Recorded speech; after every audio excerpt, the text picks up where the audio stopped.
ক্ষমতায় গেলে সব সেক্টরে জবাবদিহিতা নিশ্চিত করা হবে, আমির খসরু।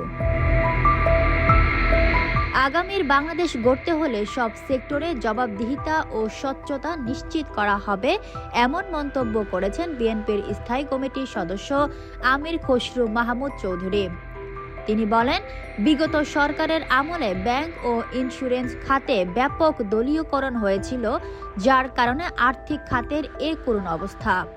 বুধবার রাজধানীর কাকরাইলে ইনস্টিটিউট অব ডিপ্লোমা ইঞ্জিনিয়ার্স বাংলাদেশের হলে আয়োজিত এক আলোচনা সভায় এসব কথা বলেন তিনি। 25 বছরে পপুলার লাইফ ইন্স্যুরেন্স কোম্পানি তৃতীয় অবস্থানে এসেছে, এ কথা জানিয়ে বিএনপির এই নেতা আরও বলেন, দেশে ব্যাংকিং সেক্টরে বিগত দিনে লুটপাটের মহোৎসব চলেছে। যারা ব্যাংক থেকে টাকা নিয়ে গেছেন তারা লাভবান হয়েছেন, কিন্তু কোম্পানির কর্মীরা ক্ষতিগ্রস্ত হয়েছেন। তিনি বলেন, ইন্স্যুরেন্স কোম্পানিতে যারা টাকা রেখেছেন অনেক কোম্পানি টাকা ফেরত দিতে পারছে না।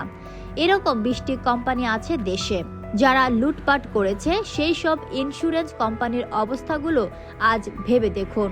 আগামী দিনে ক্ষমতায় আসলে আমরা এটা চলতে দেব না। এসব জায়গায় বড় সংস্কার করতে হবে।